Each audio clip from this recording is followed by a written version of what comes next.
Les couples sont confrontés à des défis qui n'existaient pas il y a encore quelques décennies. Avec la pression des réseaux sociaux, les attentes irréalistes et le rythme effréné de la vie moderne, maintenir une relation saine et épanouissante est devenu un véritable défi.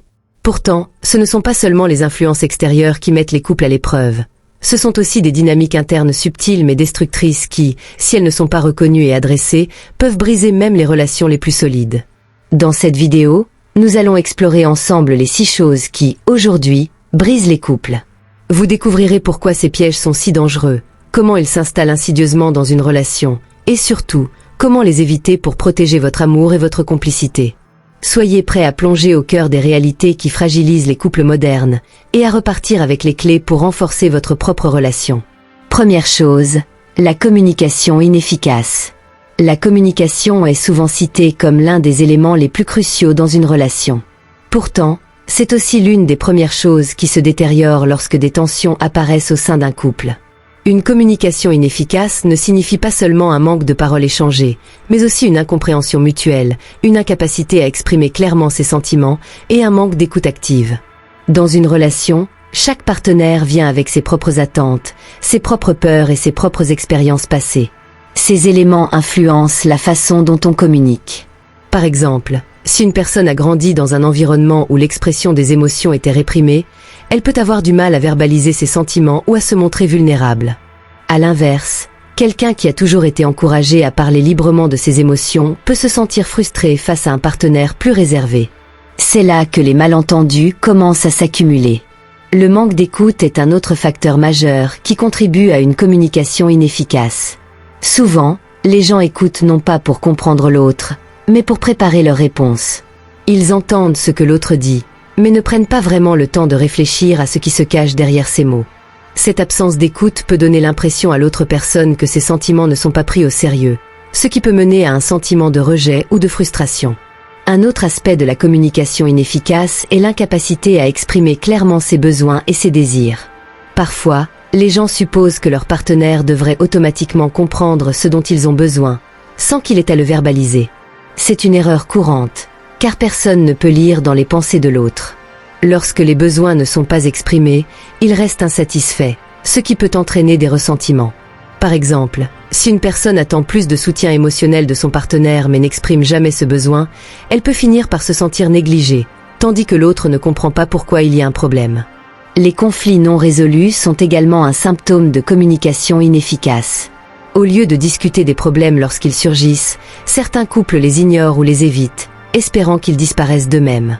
Malheureusement, ces conflits non résolus s'accumulent avec le temps et peuvent exploser plus tard, souvent pour des raisons apparemment insignifiantes. Cela conduit à des disputes où les partenaires réagissent de manière excessive à cause de la frustration accumulée. Enfin, la manière dont on communique lors des disputes peut être déterminante pour la santé d'une relation. Des critiques constantes, le sarcasme ou un ton méprisant peuvent sérieusement endommager la relation. Ces comportements créent un climat de tension où l'un ou les deux partenaires se sentent attaqués et sur la défensive.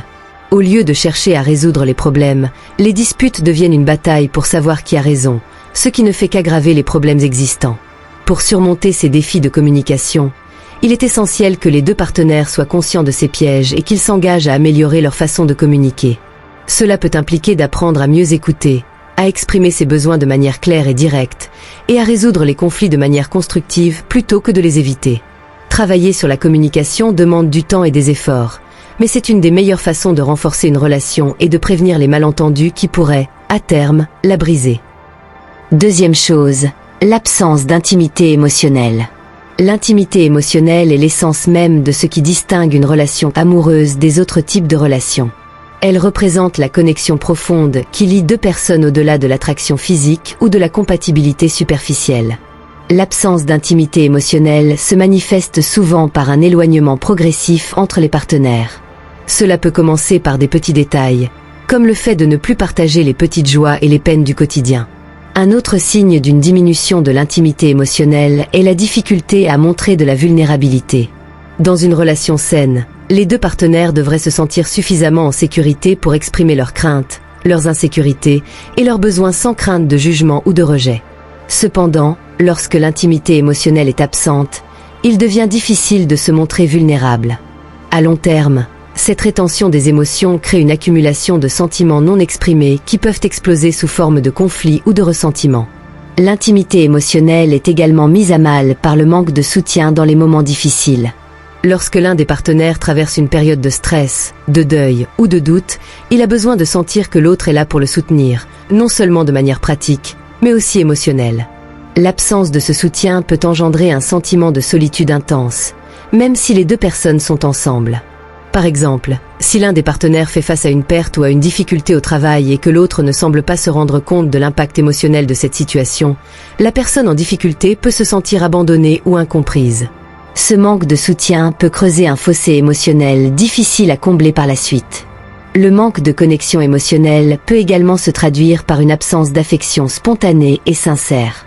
Les gestes d'affection, qu'ils soient petits ou grands, sont un moyen de renforcer le lien entre les partenaires. Cependant, lorsque l'intimité émotionnelle diminue, ces gestes peuvent devenir rares ou mécaniques, ce qui peut donner l'impression que la relation est devenue routinière ou dénuée de passion. Ce n'est pas seulement l'absence de gestes physiques, comme les câlins ou les baisers, mais aussi l'absence de moments d'intimité où les partenaires se regardent dans les yeux, rient ensemble ou partagent un moment de silence confortable. Ces moments de connexion sont essentiels pour maintenir l'amour vivant et vibrant. Enfin, l'une des conséquences les plus graves de l'absence d'intimité émotionnelle est l'apparition d'un sentiment de désengagement dans la relation. Quand les partenaires ne se sentent plus émotionnellement connectés, ils peuvent commencer à se désinvestir de la relation. Cela peut se manifester par un manque d'intérêt pour les activités partagées, une diminution des discussions profondes, ou même par la recherche de satisfaction émotionnelle en dehors de la relation, ce qui peut mener à des comportements dangereux pour le couple, comme l'infidélité émotionnelle. Renforcer l'intimité émotionnelle dans une relation demande un effort conscient de la part des deux partenaires. Il est crucial de prendre du temps pour se reconnecter, de créer des espaces où chacun peut s'exprimer librement et être entendu, et de faire preuve de soutien inconditionnel dans les moments difficiles. Ce travail sur l'intimité émotionnelle n'est pas toujours facile, surtout dans le rythme effréné de la vie moderne, mais il est essentiel pour maintenir une relation solide, épanouissante et durable. Les couples qui réussissent à préserver ou à retrouver cette intimité émotionnelle constatent souvent que leur relation devient non seulement plus forte, mais aussi plus enrichissante et plus profondément satisfaisante. Troisième chose, le manque de confiance. La confiance est l'un des piliers fondamentaux de toute relation amoureuse. Elle constitue la base sur laquelle repose la sécurité émotionnelle entre deux personnes. Lorsque cette confiance est présente, elle permet aux partenaires de se sentir en sécurité, respectés et soutenue. Cependant, lorsqu'elle est érodée ou brisée, elle peut provoquer une rupture profonde dans la relation, difficile à réparer. Le manque de confiance, qu'il soit causé par une trahison explicite ou par des comportements subtils, peut transformer une relation saine en un terrain miné de doutes, de suspicions et de tensions. L'un des principaux ennemis de la confiance est la trahison sous toutes ses formes. Cela peut aller de l'infidélité physique ou émotionnelle à des mensonges, même sur des sujets apparemment anodins. La découverte d'une infidélité, par exemple, peut avoir des effets dévastateurs sur une relation. Elle ébranle non seulement la confiance dans le partenaire, mais aussi la perception de soi au sein de la relation. La personne trahie peut commencer à se remettre en question, à se demander pourquoi elle n'a pas vu les signes ou ce qu'elle aurait pu faire pour empêcher cela. Ces questionnements internes peuvent mener à une perte de confiance en soi, qui complique encore plus la dynamique relationnelle. Les mensonges, même les plus petits, peuvent également s'accumuler et créer un fossé de méfiance entre les partenaires. Lorsque l'un des partenaires découvre que l'autre lui a menti, même sur une petite chose, cela peut semer un doute sur tout le reste. Par exemple, si quelqu'un découvre que son partenaire lui a menti sur une sortie avec des amis, cela peut amener à se demander s'il y a d'autres secrets cachés. Cette suspicion grandissante peut détruire la base de confiance qui était autrefois solide, transformant chaque interaction en un champ de mine potentiel où chaque mot est scruté et analysé. Le manque de transparence est un autre facteur qui peut nuire à la confiance. La transparence implique d'être ouvert et honnête avec son partenaire sur tous les aspects de la vie commune. Cela ne signifie pas qu'il faut tout partager sans filtre, mais qu'il est crucial de ne pas cacher délibérément des informations importantes.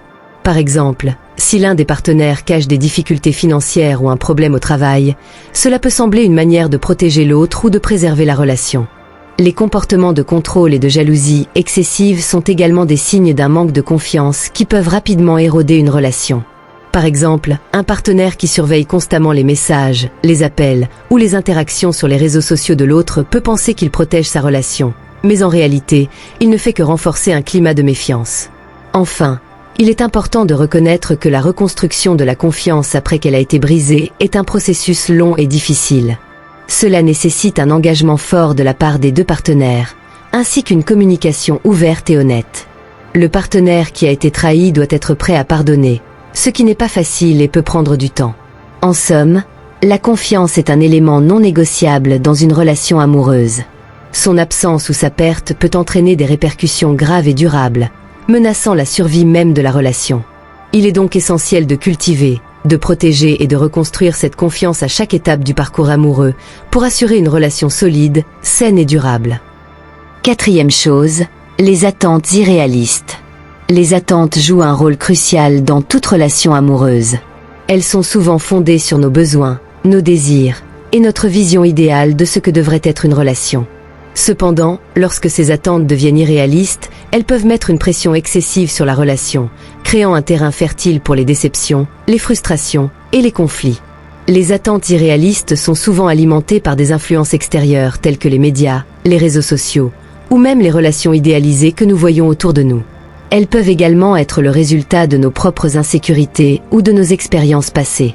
L'une des attentes irréalistes les plus courantes est l'idée que notre partenaire devrait être capable de satisfaire tous nos besoins émotionnels et être parfait en toutes circonstances. Cette croyance peut conduire à une dépendance émotionnelle excessive, où l'on attend de l'autre qu'il soit constamment disponible, compréhensif et à l'écoute, sans jamais faillir. Par exemple, une personne peut attendre que son partenaire soit toujours là pour la réconforter, la soutenir et la faire se sentir aimée, même lorsque celui-ci traverse ses propres difficultés. Cette attente est non seulement irréaliste, mais aussi injuste, car elle ignore le fait que chaque individu a ses propres limites émotionnelles et ses propres besoins. Lorsqu'un partenaire échoue à répondre à ces attentes, cela peut créer un sentiment de déception et de ressentiment, conduisant à des disputes fréquentes et à une érosion progressive de l'affection. Une autre forme d'attente irréaliste est l'idéalisation du couple parfait, souvent façonnée par les représentations médiatiques de l'amour. Les films, les séries télévisées et les réseaux sociaux présentent souvent des relations idylliques où tout semble fonctionner parfaitement, où les conflits sont résolus en quelques minutes et où l'amour triomphe toujours. Ces images peuvent créer des attentes déformées, où l'on s'attend à ce que sa propre relation soit tout aussi harmonieuse et sans faille. Cependant, la réalité est bien différente. Toute relation traverse des hauts et des bas, des moments de doute et des périodes de conflit. Lorsque les partenaires se comparent constamment à ces idéaux, ils peuvent se sentir insatisfaits de leur propre relation, même si celle-ci est en réalité saine et stable. Cette insatisfaction peut mener à une quête incessante de perfection, qui, à terme, épuise les deux partenaires et sape la relation. Les attentes irréalistes peuvent également se manifester dans la façon dont on aborde les compromis et les sacrifices dans la relation. Une attente courante est de croire que l'autre devrait toujours être d'accord avec nous ou céder à nos désirs pour prouver son amour. Par exemple, si l'un des partenaires souhaite déménager dans une nouvelle ville pour des raisons professionnelles et attend de l'autre qu'il accepte sans discuter, cela peut engendrer des tensions. Cette attente ne prend pas en compte les besoins, les désirs et les préoccupations de l'autre, et transforme la relation en un rapport de force où l'un domine l'autre. En réalité, toute relation nécessite des compromis mutuels, où chacun doit être prêt à écouter, à négocier, et parfois à renoncer à certaines choses pour le bien de la relation. Refuser de faire des compromis parce que l'on croit que l'amour véritable ne devrait pas exiger de sacrifices est une attente irréaliste qui peut rapidement éroder la stabilité d'une relation. L'idée que l'amour seul suffit à surmonter tous les obstacles est une autre attente irréaliste. Bien que l'amour soit un élément essentiel de toute relation, il ne peut pas résoudre tous les problèmes. Des aspects comme la communication, la compatibilité des valeurs, la gestion des finances et la manière de gérer les conflits jouent également un rôle crucial dans la réussite d'une relation. Penser que l'amour peut tout surmonter sans effort conscient ni travail sur soi-même et sur la relation est une vision idéaliste mais irréaliste. Par exemple, si un couple rencontre des difficultés financières, l'amour ne suffira pas à résoudre les problèmes s'ils ne prennent pas des mesures concrètes pour gérer leur budget ou pour améliorer leur situation financière. De même, si des divergences profondes existent sur des sujets importants comme le désir d'enfant ou les projets de vie, l'amour seul ne pourra pas combler ces écarts sans discussion et compromis sérieux. Enfin, les attentes irréalistes peuvent se manifester par une résistance au changement et à l'évolution naturelle de la relation. Au fil du temps, les personnes et les relations évoluent. Les attentes que l'on avait au début de la relation peuvent ne plus être pertinentes à mesure que les circonstances changent. Par exemple, L'une des attentes fréquentes est que la passion initiale dure éternellement. Or, il est naturel que la dynamique de la relation change avec le temps, que la passion se transforme en une affection plus profonde et plus stable. S'accrocher à l'idée que la relation doit rester exactement la même qu'au début peut créer de la frustration lorsque l'inévitable changement se produit. Il est important de comprendre que l'évolution est non seulement naturelle, mais aussi nécessaire pour que la relation mûrisse et s'épanouisse. Pour surmonter les attentes irréalistes, il est essentiel de les identifier et de les confronter. Cela implique une introspection honnête et des discussions ouvertes avec son partenaire. Il est important de reconnaître que chaque individu est imparfait et que chaque relation comporte des défis. En acceptant les imperfections et en étant ouverts au changement, les partenaires peuvent créer une relation basée sur la réalité plutôt que sur des idéaux inaccessibles. Il est également crucial de communiquer clairement ses attentes, tout en étant prêt à écouter et à comprendre celles de l'autre. Cette approche réaliste et équilibrée permet de construire une relation plus solide, fondée sur le respect mutuel, la compréhension et la volonté de grandir ensemble. En conclusion, les attentes irréalistes sont un obstacle majeur à une relation saine et épanouissante. Elles créent une pression inutile et génèrent des déceptions qui, à long terme, peuvent fragiliser la relation. En adoptant une vision plus réaliste de l'amour et de la vie de couple, en acceptant que les relations nécessitent du travail, des compromis et une adaptation continue, les couples peuvent surmonter ces défis et construire une relation durable et enrichissante. Cinquième chose, le déséquilibre des responsabilités. Le déséquilibre des responsabilités au sein d'un couple est un problème souvent sous-estimé, mais qui peut, à long terme, causer des tensions profondes et durables.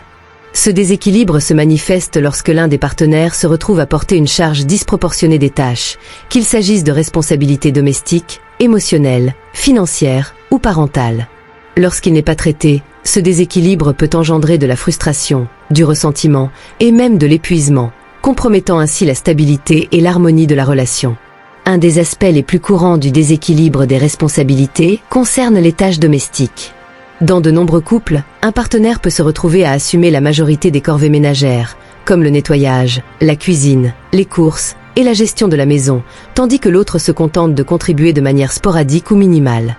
Ce déséquilibre peut être exacerbé par des stéréotypes de genre profondément ancrés, où l'un des partenaires, souvent la femme, est attendu pour prendre en charge ces tâches sans que cela soit discuté.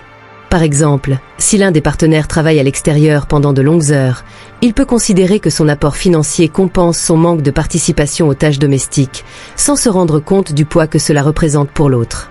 Ce déséquilibre peut également se manifester sur le plan émotionnel. Souvent, l'un des partenaires peut endosser le rôle de gestionnaire émotionnel de la relation, c'est-à-dire celui qui s'occupe de maintenir la paix, de résoudre les conflits et de soutenir l'autre dans ses moments de faiblesse. Par exemple, si l'un des partenaires traverse une période de stress intense au travail, l'autre peut naturellement lui offrir du soutien émotionnel. Cependant, si cette dynamique devient unilatérale, où un partenaire est constamment celui qui donne sans jamais recevoir, cela peut créer un déséquilibre dangereux.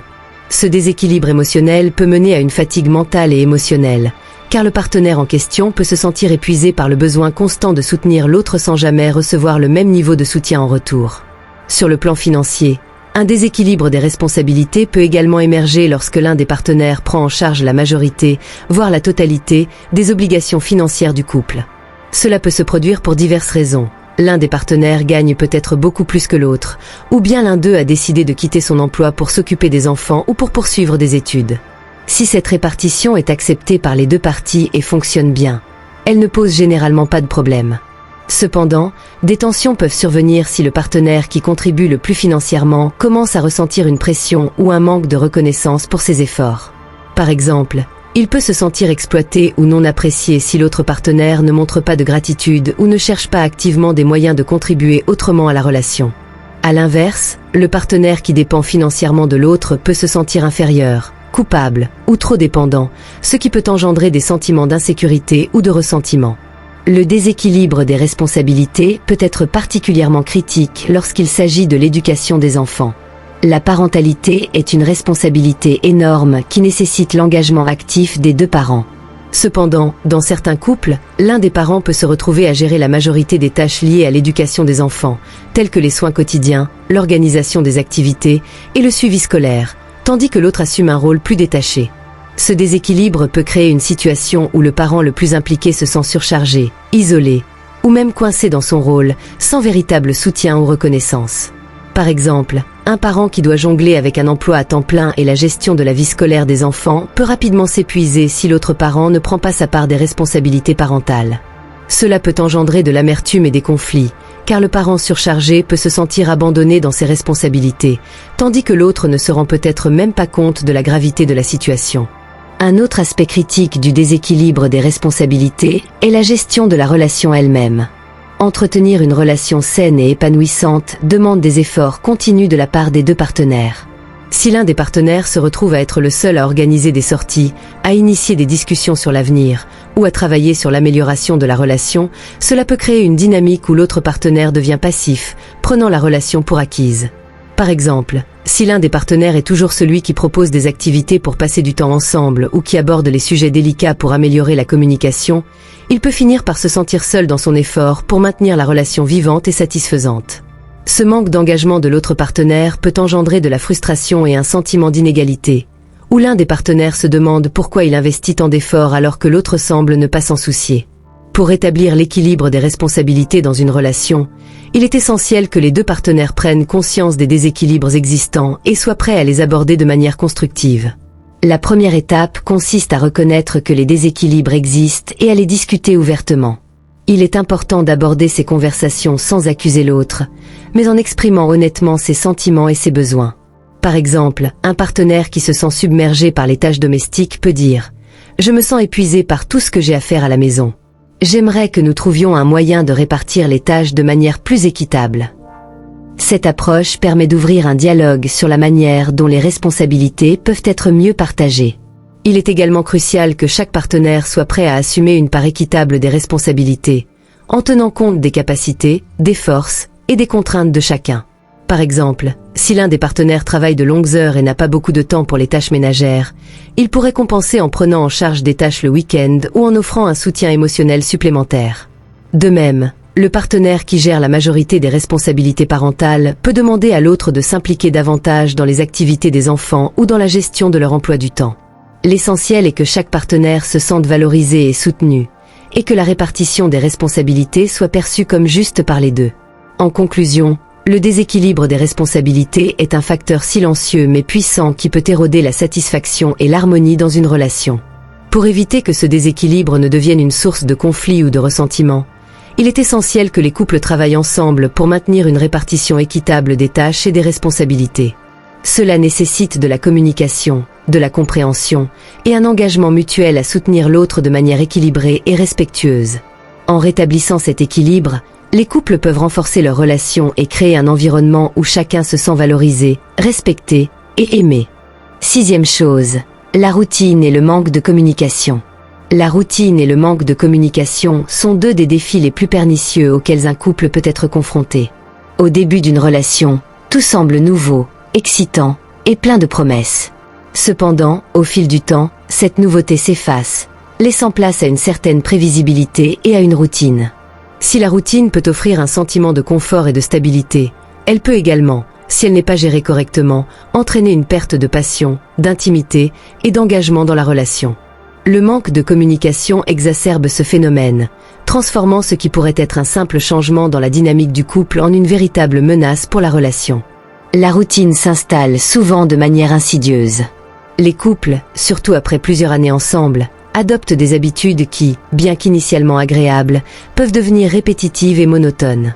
Par exemple, les sorties régulières peuvent se transformer en soirées passées devant la télévision, les discussions profondes en échanges superficiels sur les tâches quotidiennes et les gestes d'affection en routine mécanique.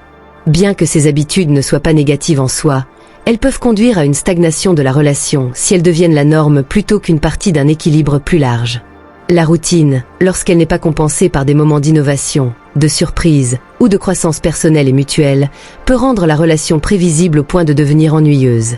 Ce sentiment d'ennui peut, à long terme, éroder la connexion émotionnelle et physique entre les partenaires, les amenant à se sentir distants et désengagés. Le manque de communication joue un rôle central dans l'aggravation des effets négatifs de la routine. Une communication ouverte et honnête est essentielle pour maintenir une relation saine et épanouissante.